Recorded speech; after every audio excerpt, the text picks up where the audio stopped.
지금까지 그 고린도 후서를 통하여서 살펴봤듯이 이 고린도 성도들은 사도 바울이 고린도 방문 계획을 변경한 것과 또 사람이 써준 추천서가 없는 것을 이해하지 못했잖아요. 고린도 성도들은 이 헬라 사람들답게 이성적이고 굉장히 논리적인 그런 사람들이었습니다. 그렇기 때문에 바울이 갑자기 고린도 방문 계획을 변경한 것에 대해서 그들은 납득을 할 수가 없었던 거죠.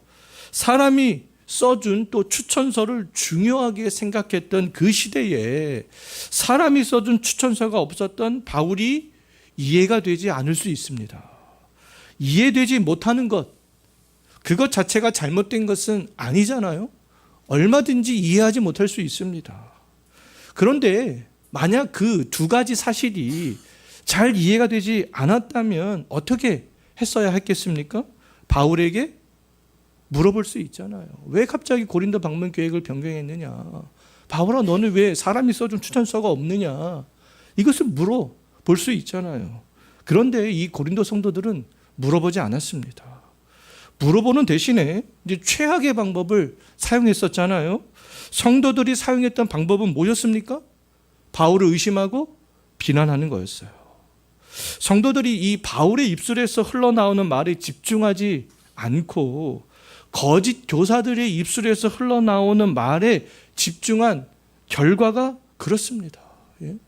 그 거짓된 사람들의 말에 집중해서 사람들의 말에 현혹이 되니까 바울을 비난하고 바울을 의심하고 했던 그런 행동들이 나올 수밖에 없었던 거죠.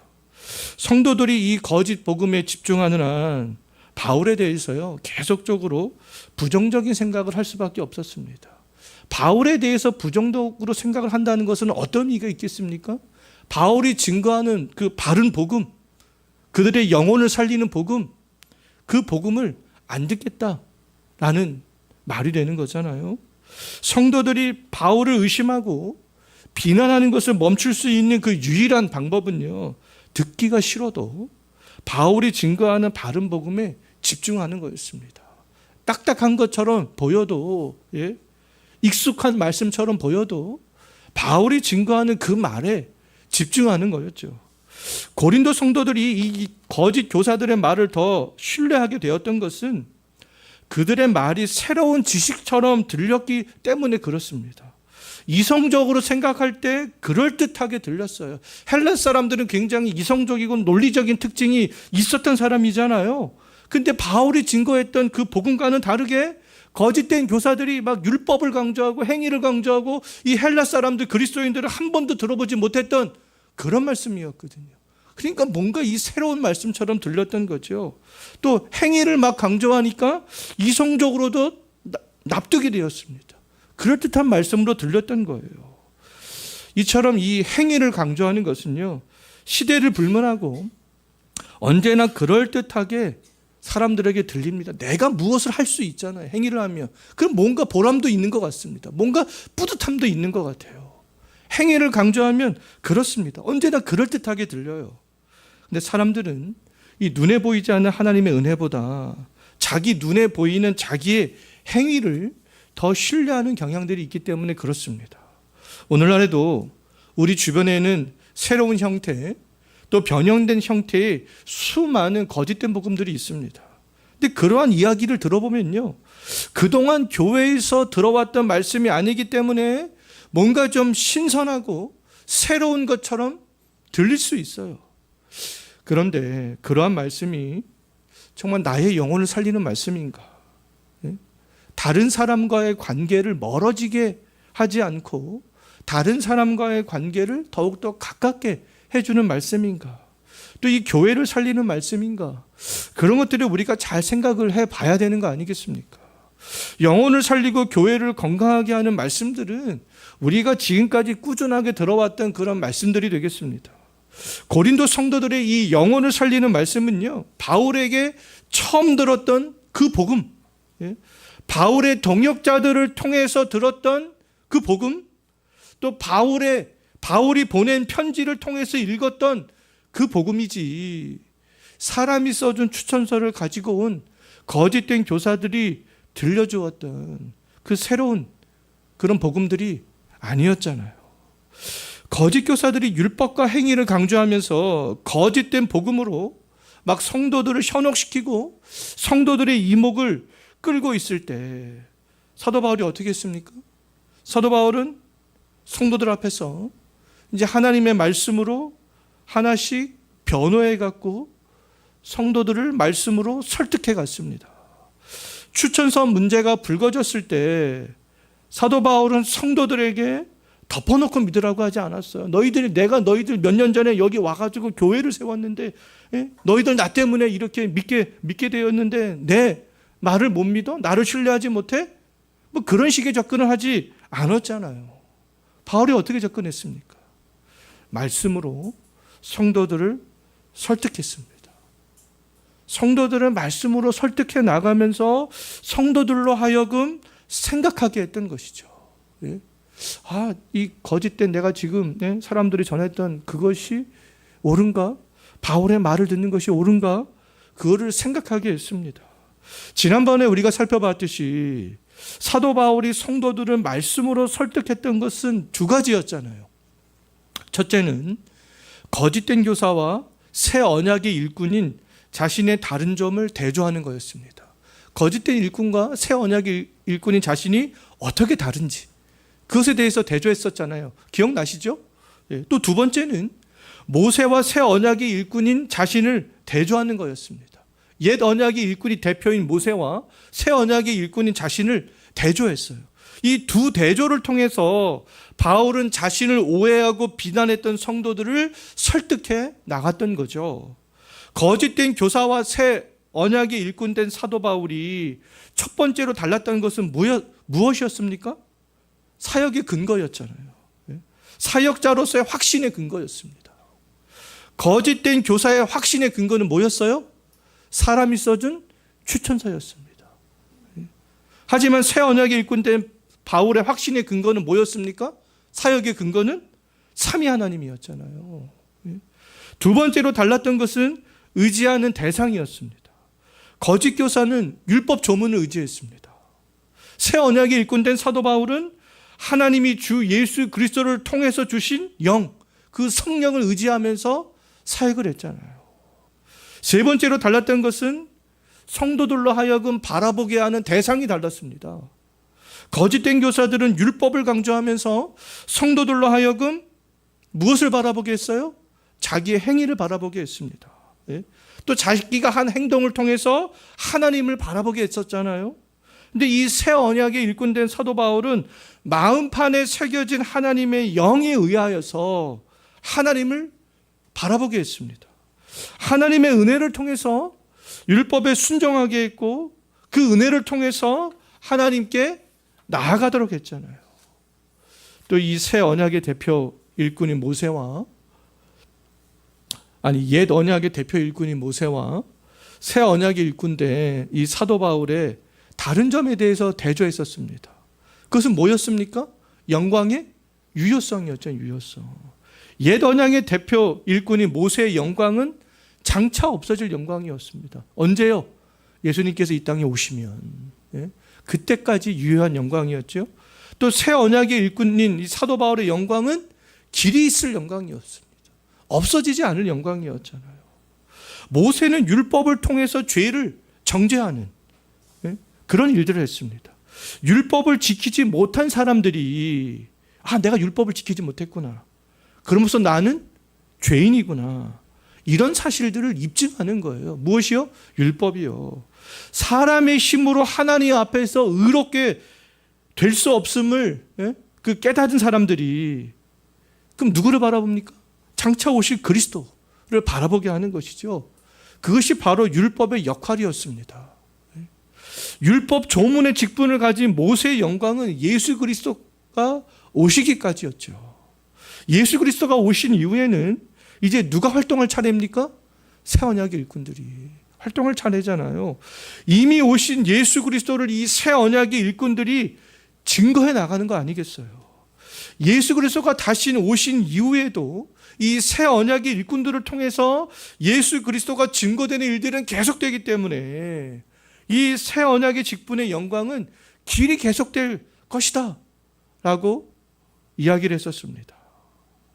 그렇다면 고린도 성도들은 누구를 의지해야 되겠습니까? 바울이 지금 이런 말씀을 통해서 쫙 변호해 나가는 거 아니겠어요? 누구를 의지해야 되겠습니까? 오늘날 우리들은 어떤 복음을 증거하는 사람들의 말을 들어야 되겠어요? 삼위 하나님을 확신의 근거로 하는 사람, 성령을 의지하는 사람, 영혼을 살리는 역할을 하는 사람, 길이 있을 영광의 직분을 가진 사람이 아니겠습니까? 그러한 사람들이 이야기를 하는 것들을 들어야 되는 것이죠. 또한 복음을 오해하는 사람들이 있을 때 여기 있는 우리들이 어떤 복음을 증거해야 되겠어요? 여기 있는 우리들은 다 새 언약의 일꾼들이잖아요. 우리가 어떤 복음을 증거해야 하겠습니까? 새 언약의 일꾼 직분을 받은 사람으로서 사도 바울처럼 우리는 바른 복음으로 설명하고 설득해 나갈 수 있어야 되는 거 아니겠습니까? 그러기 위해서 우리가 이 교리적인 체계를 갖는 것 상당히 중요하고요. 이 성경을 우리처럼 권별로 쭉 한 권씩 한 권씩, 때로는 딱딱하게 들릴 수도 있지만 성경을 권별식 한 권으로 쭉 보는 것들 상당히 중요합니다. 우리의 바른 신앙을 갖기 위해서, 또 다른 누구에게 이 바른 복음을 증거하기 위해서요. 고린도후서 3장과 4장과 5장과 6장 우리가 계속해서 앞으로 살펴보게 될 터인데요.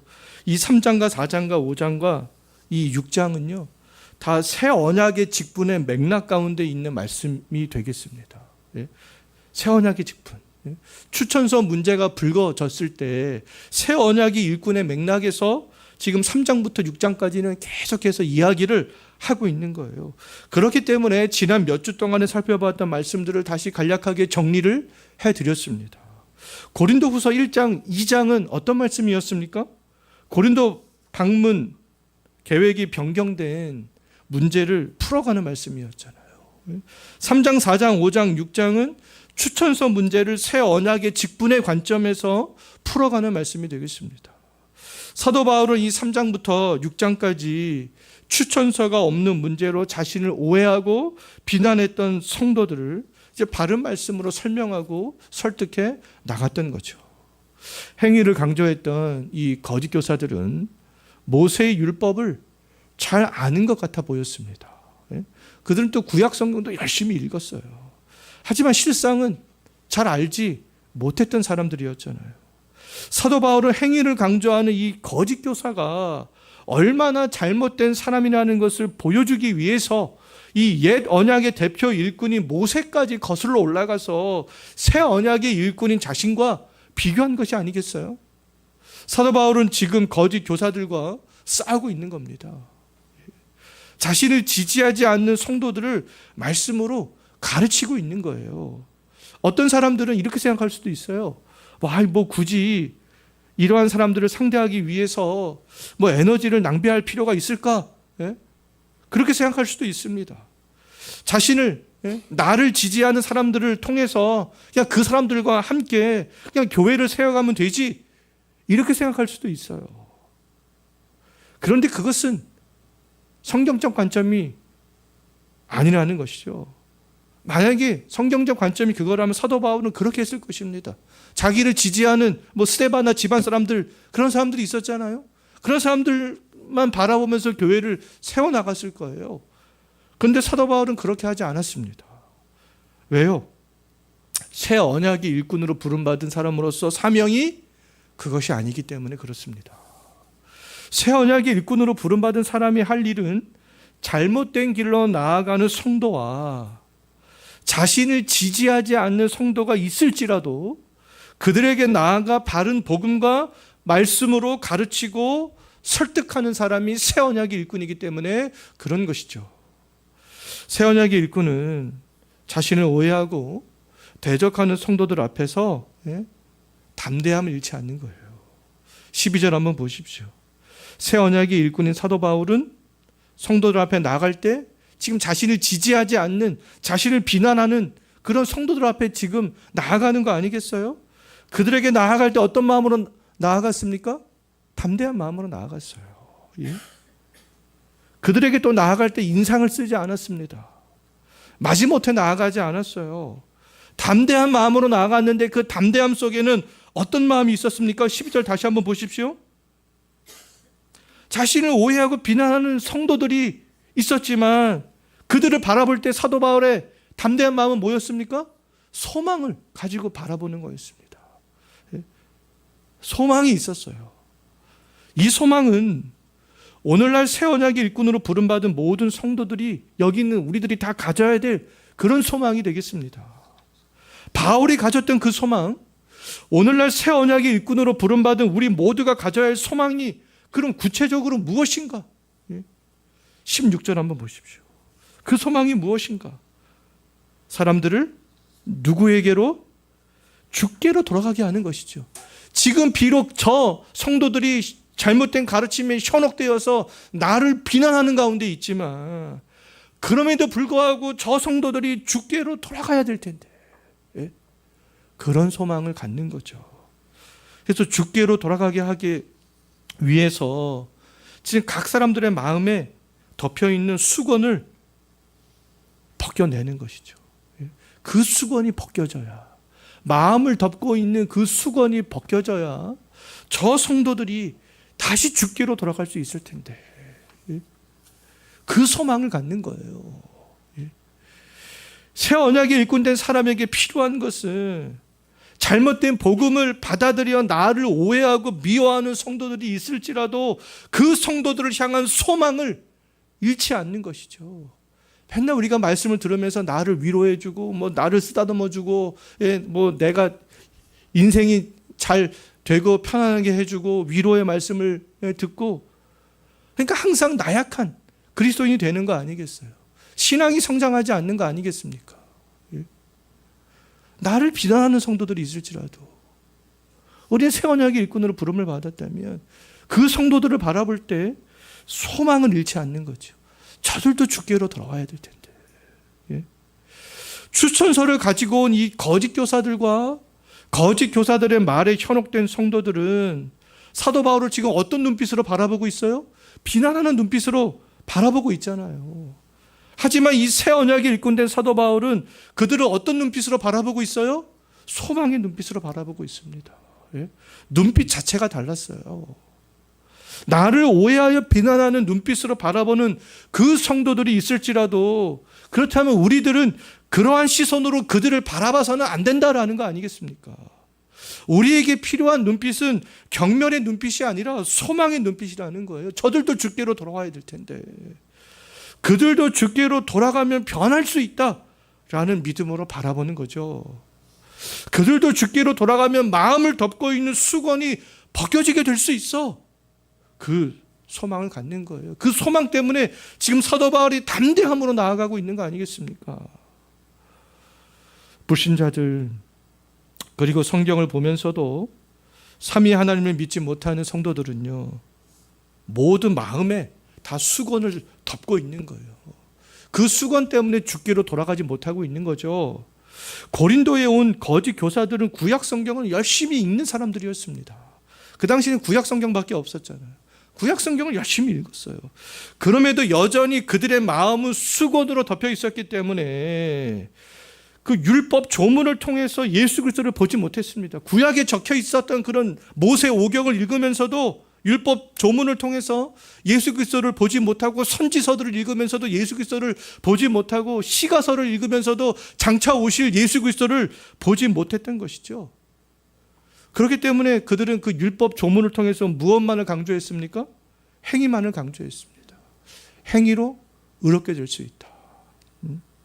구약 성경을 보면서도 구약 성경이 가리키고 있었던 구원자 예수 그리스도를 보지 못하는 것이 잘못된 것이지 율법이 적힌 구약 성경을 보는 것 자체가 잘못된 것은 아니잖아요. 그건 마땅히 해야 되는 일들이 아니겠습니까? 하나님께 율법을 직접 받았던 모세는요 이스라엘 백성들이 구약 성경을 읽기를 원했습니다. 열심히 읽기를 원했어요. 모세는 이스라엘 백성들이 율법 조문이 적힌 구약을 읽으면서 그 무엇을 발견하기를 원했을까요? 그 율법을 지키지 못하는 나의 부패한 본성들, 하나님 앞에서 죄 문제를 해결하지 못하는 나의 모습들. 그래서 다시 하나님을 바라볼 수 있게 한 것이 아니겠습니까? 장차 오실 예수 그리스도를 통해서 그 죄 문제를 해결할 수 있도록 한 것이 아니겠어요? 모세는 이 율법을 통해서 장차 오실 예수 그리스도를 이스라엘 백성들이 알기를 원했기 때문에 시내산에서 율법을 받고 내려올 때 하나의 퍼포먼스를 하는 것을 볼 수 있습니다. 출애굽기 34장 15절 말씀을 보게 되면요, 모세가 했던 퍼포먼스는요, 빛나는 얼굴의 광채. 시내산에서 하나님의 율법을 받고 내려왔을 때 얼굴이 광채가 엄청나게 났잖아요. 근데 그 광채를 이스라엘 백성들이 보지 못하도록 수건으로 덮었습니다. 모세는 그렇다면 백성들이 자기의 빛나는 얼굴을 보지 못하도록 왜 수건으로 덮었을까? 사도 바울은 그 이유에 대해서 오늘 본문에서 출애굽기 34장 15절 말씀을요, 오늘 고린도후서 3장 15절에서 해석을 하고 있습니다. 바울이 해석했어요. 어떻게 해석을 했는가? 13절 한번 보십시오. 이스라엘 자손들이 장차 없어질 것을 주목하지 못하게 하려고 수건을 얼굴에 덮었다. 장차 없어질 것.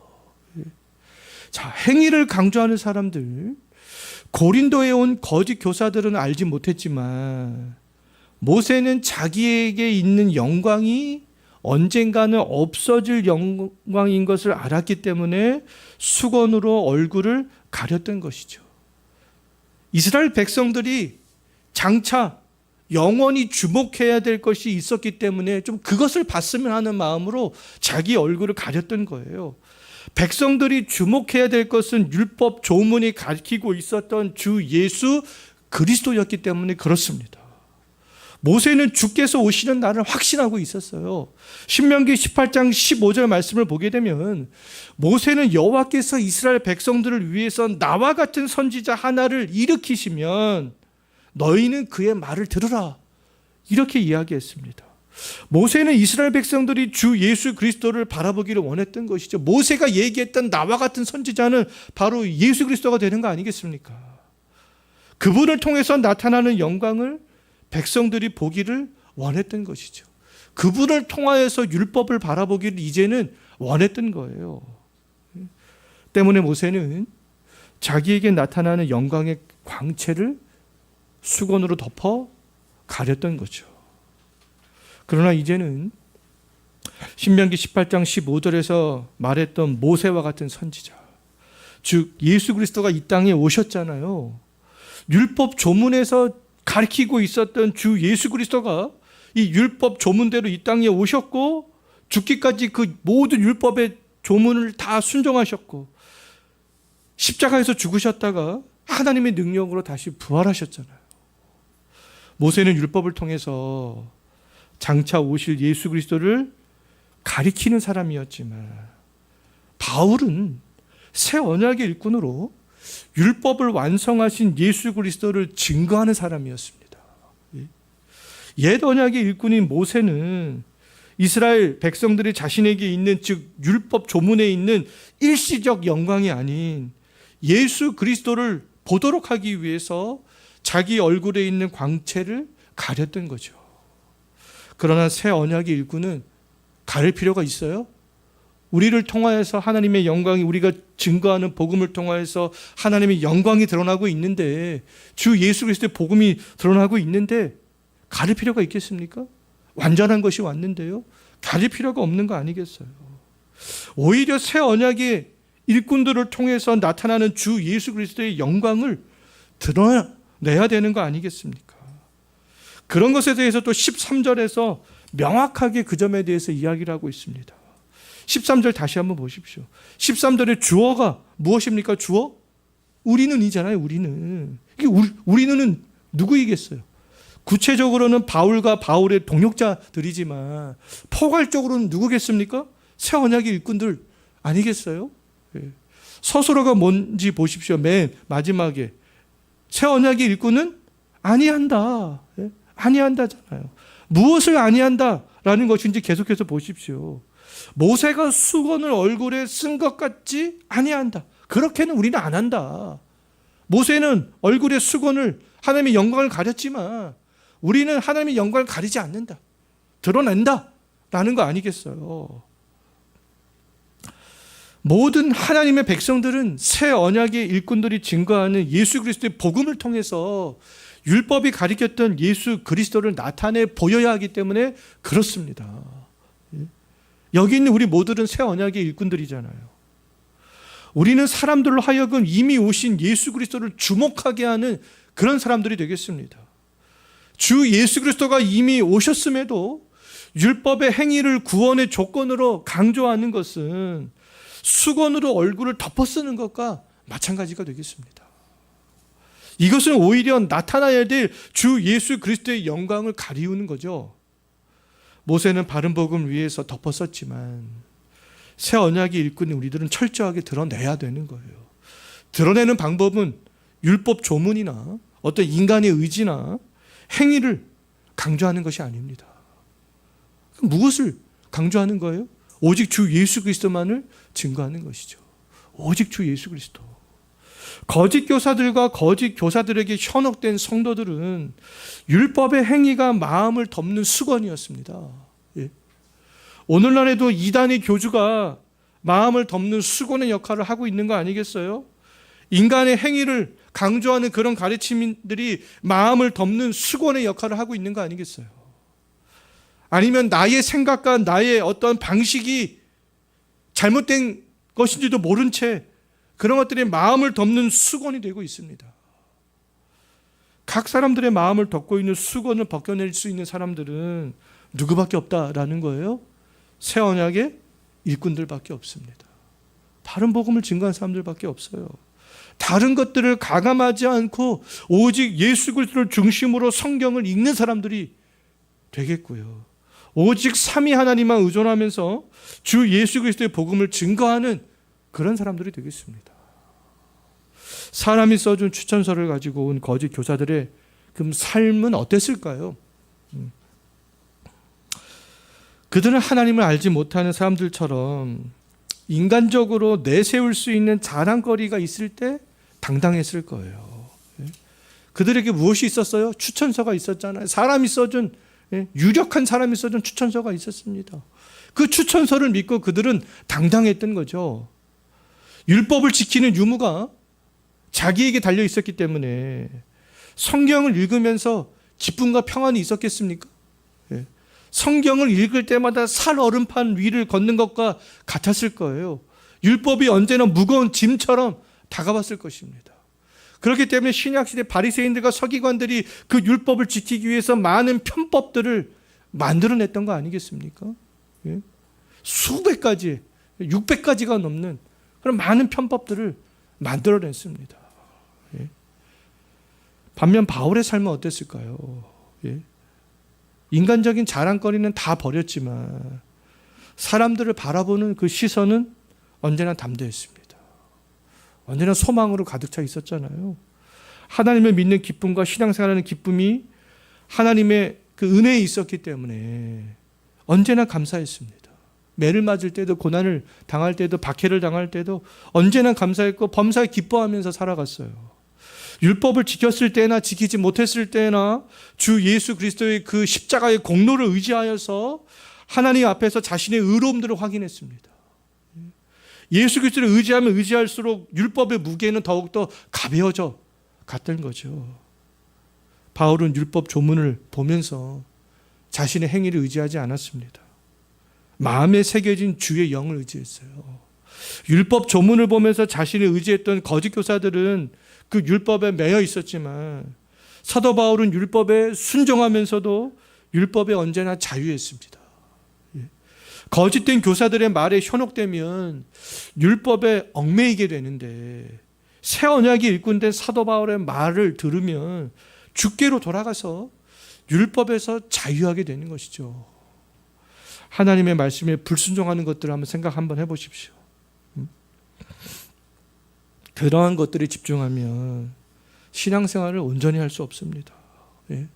내가 이것 잘못했고 이것도 잘못했고 지금 이 순간에도 잘못하고 있고 예. 불순종했을지라도 근데 주 예수 그리스도를 바라보는 것이죠. 예. 그의 공로를 의지하는 거예요. 그러면 조금씩 점점 더 자유함 가운데 예수 그리스도를 닮아갈 수 있게 됩니다. 율법이 무거운 짐이 아니라요. 예? 율법에 얽매이지 않게 될 수 있어요. 우리의 자유는 예수 그리스도 안에서 주어진 자유잖아요. 예? 대한민국 시민의 자유는 어디 있겠습니까? 헌법의 테두리 안에서 주어진 자유가 아니겠어요? 헌법의 테두리를 벗어나면 그거는 자유가 아니잖아요. 우리의 자유는 예수 그리스도 안에서 주어진 자유가 되겠습니다. 예수 그리스도의 그럼 거룩성을 해치는 것은 자유이겠어요? 자유가 아니겠어요? 자유가 아닌 것이죠. 우리 안에 있는 성령이 우리를 선한 양심으로 인도하기 때문에 우리는 예수 그리스도 안에서 자유함들을 누릴 수 있는 것이고요. 그 자유함들을 누리면 누릴수록 우리 주 예수 그리스도의 거룩성을 닮아가게 되는 거죠. 예수 그리스도 안에 있으면 예수 그리스도의 공로를 의지하는 마음이 크면 자동적으로 그렇게 됩니다. 하나님을 더욱더 많이 알아가면 알아갈수록 그렇게 될 수밖에 없어요. 예? 왜요? 예수 그리스도 안에 있으면 자동적으로 마음을 가렸던 수건이 하나님의 능력에 의해서 벗겨지기 때문에 그렇습니다. 나의 능력으로 벗겨지는 것이 아니라 하나님의 능력으로 벗겨지기 때문에 그런 거죠. 우리들이 신앙생활을 하면서도 자유함을 누리지 못하는 이유 가운데 하나는 그 율법 조문, 나의 행위를 통해서 하나님께 나아가려고 하기 때문에 그렇습니다. 예. 율법 조문에 집중하면 할수록 오히려 마음에 쌓이는 수건의 두께가 두꺼워지게 되는 거 아니겠어요? 예. 우리가 누구인지, 무엇에 집중하면서 신앙생활을 하고 있는지, 무엇을 의지하여 복음을 증거하고 있는지 생각을 해야 되는 거 아니겠습니까? 우리가 누굽니까? 우리가요. 새 언약의 일꾼 아니겠어요? 계속 지금 바울이 그것을 강조하고 있잖아요. 우리가 무엇에 집중하면서 신앙생활을 하고 있어요? 주 예수 그리스도 와 그 안에서 누리는 자유함. 우리가 무엇을 의지해서 복음을 증거하겠어요? 어떤 뭐 세상적인 것, 세상에 있는 자랑거리 그런 게 아니잖아요. 나를 살리신 주 예수 그리스도의 복음 아니겠습니까? 자, 새 언약의 일꾼을 집중해야 될 것은 바로 주 예수 그리스도가 되겠습니다. 우리의 양심을 살려서 주께로 인도하는 내 마음에 있는 성령을 의지하는 거죠. 오늘날 새 언약의 일꾼으로 부름받은 우리가 증거해야 될 복음은 사람이 써준 추천서를 가지고 온 거짓 교사들, 어떤 인간적인 자랑거리가 많은 사람들이 있잖아요. 그것 앞에서 당당한 사람들이 있잖아요. 그런 것들이 아니라 또 오늘날 행위를 강조하는 사람들처럼 율법 조문 자체가 아닙니다. 오직 예수 그리스도가 되겠습니다. 그러면 어떻게 된다는 겁니까? 주의 영이 나와 나를 통해서 복음을 듣는 사람들의 심령 속에서 역사하여서 마음을 덮고 있는 수건을 벗겨내신다라는 것이죠. 우리가 그 복음의 말씀에 집중하면 집중할수록 그렇습니다. 정말 우리가 이번 한 주간도 살아가실 때 새 언약의 일꾼된 그 정체성을 가지고 살아갈 수 있는 한 주가 되시기를 진심으로 소망합니다. 기도하겠습니다.